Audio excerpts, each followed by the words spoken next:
Hey everyone, how's it going? Welcome back to my JavaScript Crash Course for Beginners series. What I'm going to talk about today is data types. Specifically, what I'll cover is what a data type is, what data types are available in JavaScript, and how each one is typically used. And of course, as always, we'll go over a whole bunch of examples to make sure your understanding is rock solid. Now, in the last episode, we talked in depth about variables, what they are, how they're declared, and some of the best practices surrounding them. It was natural to start with that before moving on to data types, since you need to know how to declare variables before moving on to knowing what types of variables can even exist in JavaScript. Now, I've already got everything set up, as before. I have my environment set up here and ready to use. I'm going to go launch my Python server, so let's just go and do that here. We've got the Python server running. On the left side of the screen, I've got Atom open here. So you can see I've got the editor. Let's make it a bit more visible. On the right, I've got Chrome. Let's just go and open the developer tools. So go more tools, developer tools. We're going to stay on the console and we'll just go to navigate to localhost. Now we've loaded the project files, and whenever we reload, it'll show. Let's get started. If you recall from the last video, you declare a variable in JavaScript using one of three keywords: let, const, and var. Let, const, var. Although, as I mentioned, using var is considered bad form these days, so we'll only talk about using let and const.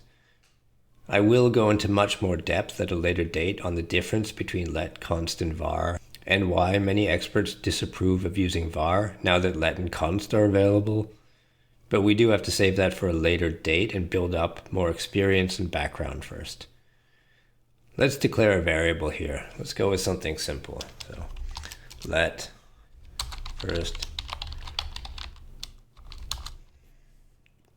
And let's deconstruct what's happening here. First, we're declaring to JavaScript that we want a variable. We use the let keyword.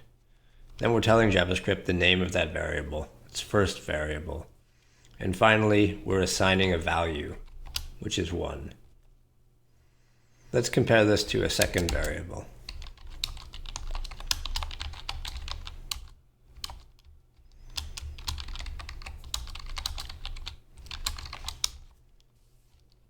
Again, we declare to JavaScript that we want a variable by using the let keyword. We give it a name, second variable, and we assign it a value. In this case, the sentence, hello, how are you? Now the difference between these two variables is that the first one held a number, and the second one held a complete sentence, or in programming terms, a string. This is an example of the different data types that are available in JavaScript. In fact, there are 8 different data types in total in JavaScript as of December 2019. That's 8, not 5 or 6 or 7 or whatever other videos have said. I've actually not seen one that got it right so far. There are 8, and you don't need to believe me. I'm not the authority here. I'm just some rando with a YouTube channel. But if you look on Mozilla's site, they are a bit of an authority on JavaScript.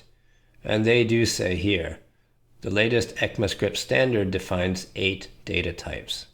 Now, for those of you who are unfamiliar with who Mozilla is, they are the developer of Firefox, so they do know JavaScript in and out. So that is 8 different data types. There are 7 primitives, and then there's object, which is a bit of a special one. Now let's go over each one. Starting with string.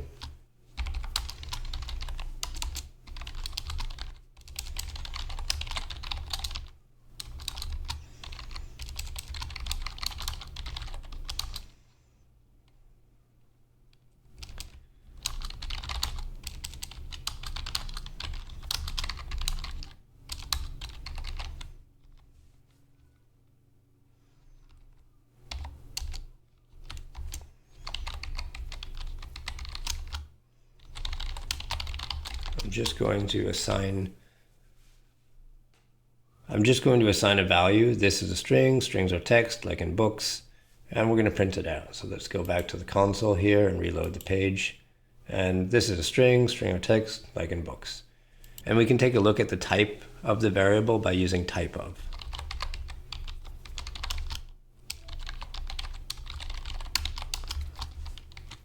Again, let's just go and reload here. And you can see that JavaScript tells you that the type of string variable is a string. As I mentioned, strings are text data. They are what you'd find in books. They're full sentences, they're names, they're that kind of thing. And they're typically declared by using quotes. So you can declare them by putting two quotes together. So let's just go here, let string variable 2 equals, so you write two quotes like this, and then you write whatever you want inside. Whatever I want to write inside, including single quotes like.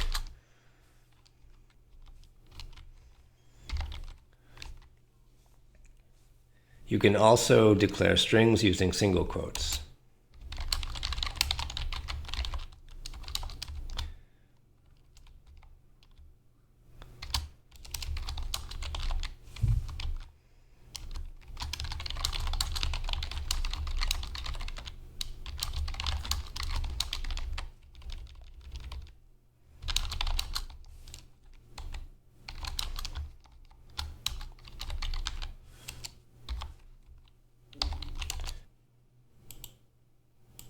Now, one of the things you might notice here is that when I use the double quotes, I'm allowed to use single quotes inside the sentence.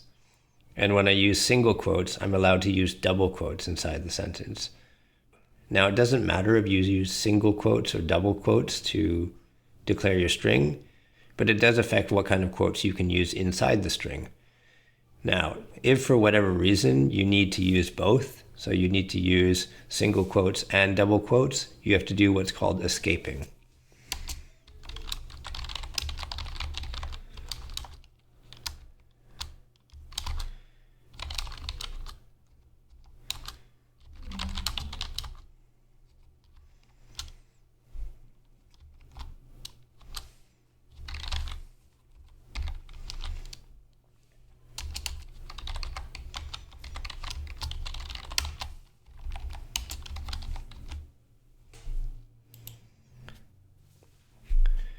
You can see here that I managed to use both by putting this slash here, and that is an escape character. It means that we're not going to count this quote towards the overall string. We're just going to use it in isolation here. And that's the only way that you can use quotes in a string. The next JavaScript type is number.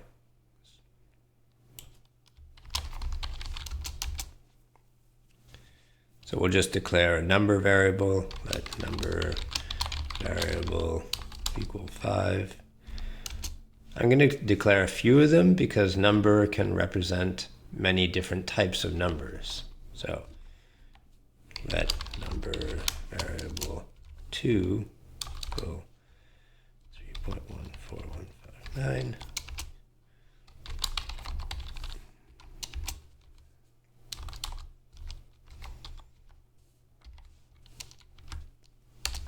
And let's print these out.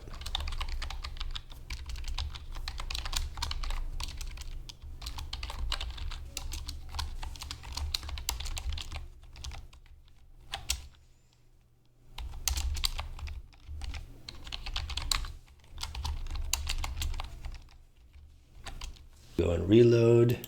You'll see 5, 3.14159, and it was number. They're all the same to JavaScript. They're numbers. And the number type in JavaScript is exactly what you think they are. They're numbers. They represent positive or negative numbers, and numbers include decimal places. For anybody technical watching this, they're represented internally by using 64-bit double precision floating point numbers.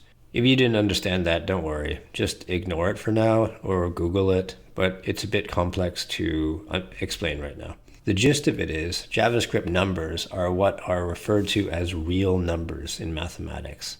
Now, often you see this given in tutorials as two different types of numbers, integers and round numbers. So integers are -1, 2, 3, or sorry, -2, -3, and they're a +1, 2, 3. You'll notice that they don't have any decimal.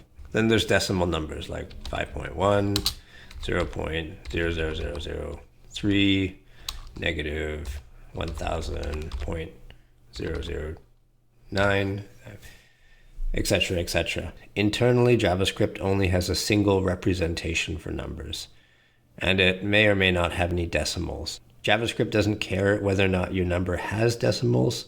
If it has decimals or not, it's still the same thing to JavaScript. It's a number type. There's no differentiation between an integer, that's something with no decimals, and one with decimals. They're not somehow special or different to JavaScript. They're just two different numbers with two different values.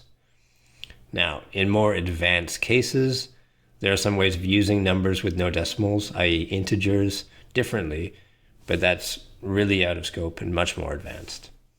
The next type, we'll just go ahead, big int.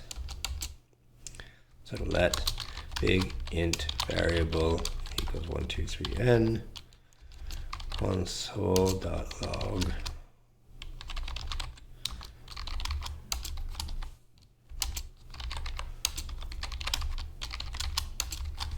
Let's just go and reload that and see what happens. You can see that JavaScript identified that we used a big int.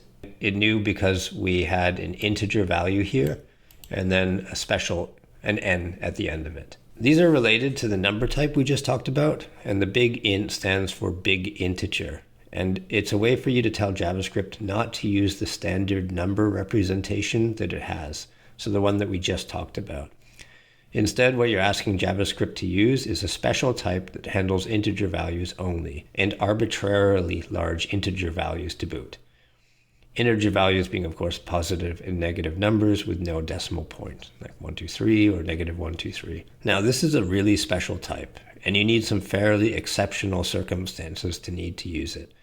I can imagine if you're writing some specialist scientific or financial software that use numbers that you really just can't safely represent using the number type that we described earlier, you'd use this in that case.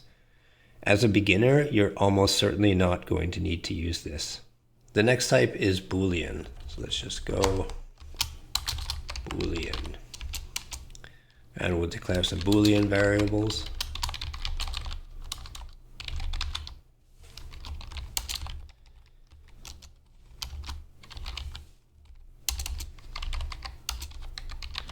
And like always, we'll just type out, or we'll print the value of them. And we'll also print their type.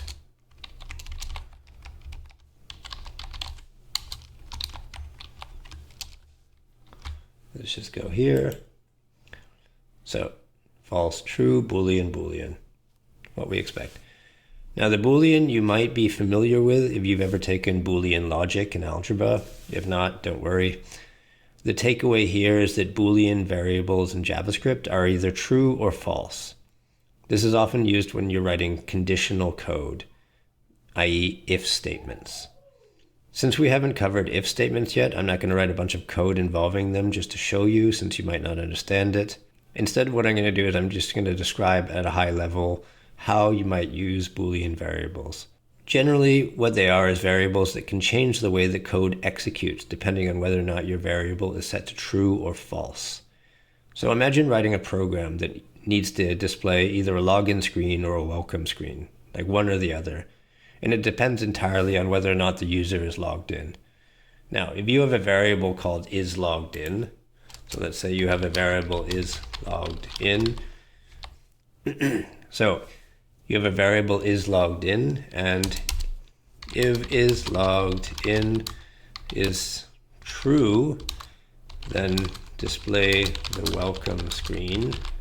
Otherwise, if isLoggedIn isn't true, then display the login screen. So typically Booleans are used in situations like that. You want to conditionally execute one set of code if something is true, otherwise you want to do something else. Now, you also notice that I use two special keywords here, true and false. Over here, false, true. And these are reserved in JavaScript specifically for Booleans. Let's move on to the next type.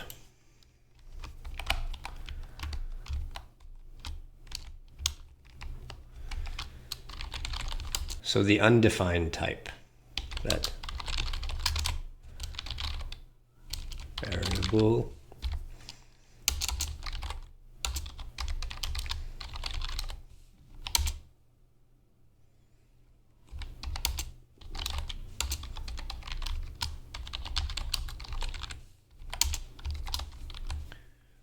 go and run that here. You can see that the value of undefined variable is undefined, and the type of undefined variable is undefined. Undefined is a special type in JavaScript used to represent the fact that you haven't assigned a value to a variable yet. You'll notice in the code that I wrote that I didn't assign this to anything. You can see over here, I just declared undefined variable, but I didn't give it a value. And so when we go to inspect it, when we go to look at it in the console, we just get undefined. It's the default value if you don't set anything. The next type is null. And we'll declare variable null.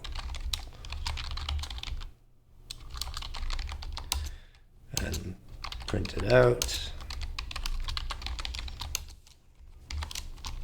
JavaScript has a special type to represent the absence of something, and that's the null type. It literally means that the variable is set to nothing. Typically, if something is null, it means that nothing was set, and that was intentional. Null was set intentionally. This is slightly different than if something wasn't set up. For example, unintentionally, like the programmer made a mistake and forgot to set a value, in which case it would be set to undefined, like in the example before. But in this case, it's a special way for you to set something to nothing. Believe it or not, this is used a lot in programming. Let's say that you're writing a game and the main character has a shield. So let's just go over here and we have a variable named shield. So let shield variable. But if the character has just started the game, they haven't picked up a shield yet. So you as a programmer may intentionally set the shield variable to null. And when they go and pick it up, you'll set this to something else. And when they drop it, you'll set it back to null. And it's a really common pattern. It just represents nothing. The next type is symbol. So let's declare a symbol.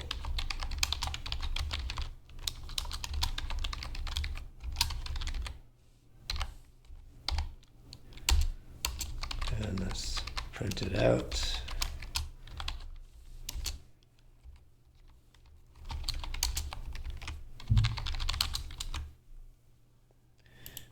Reload, and you can see the value was symbol and the type was symbol. Now, symbols are kind of a funky special type in JavaScript. They're only allowed to be created a single time, and each time you make one, it's completely unique. You can make as many as you want, but every time you declare one, it's unique. So if you make two, and even if you're trying to make them the same way, if you compare them, the result will be false. So let's see an example of that. So I already made one, symbol variable 1, let variable 2 equals symbol, and I'll say hello again. And now if you watch this,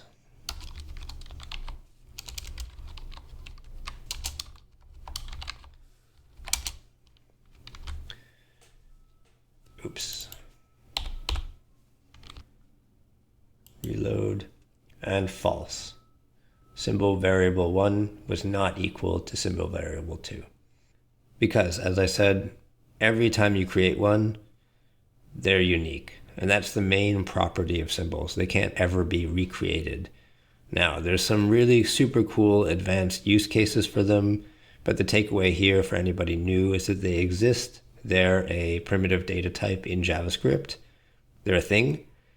And they have the properties that I described. You most likely won't need to use them in the near future, but it's good to know they exist. Last but not least, we're going to go on to object. Let's declare some objects. Let object variable 1 equals 3, object variable 2 equals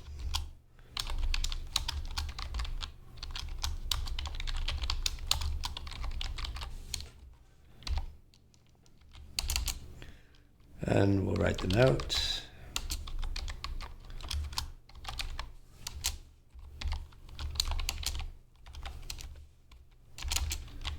And we'll write the types. Let's go and reload this now. And you can see 1, 2, 3, name Homer, last name Simpson, and both were objects. Objects are probably the most useful data type that we're going to run into, but they'll need a full follow-up. We have the object type. The object type in JavaScript is a general purpose container. You can think of them as collections of data. In the examples I provided, the first one was a list of numbers over here. So we got this list of numbers. And the second one is more like a mega variable with subvariables. So you've got this variable named object variable, and it has a name and a last name. You could kind of think of it as a bundle of variables all together. Now, I'd like to go into much more detail on object specifically in a follow-up video, but the takeaway here is that they represent collections of data. So you kind of bundle up a bunch of variables together into one super variable. Now, those variables could be primitives like numbers, strings. They could also be other objects. So you could have an object that contains other objects. It doesn't really matter. And the reason that you're doing this is, imagine you had an object called person, and that contained related data, including their name, their age, their date of birth, favorite color. It's a lot easier to have a single variable where you can refer to each of those subvariables instead of having a dozen loose variables sitting in your code. And when you pass it around, and when you use it, you can refer to a single variable. It just makes your code a lot neater and tidier and easier to read and easier to reason about. If that didn't make a huge amount of sense, don't worry. Objects are a big topic all on their own, and one that I plan to tackle soon. So look for a long and in-depth video from them on me. If you have any questions or concerns, let me know in the comments below. Let me know if I moved too quickly on something or didn't go into enough depth on something. That about wraps up this video in the series. Stay tuned for the next video in my JavaScript crash course series. I plan to talk about functions. But I hope you enjoyed this, and see you soon. Cheers.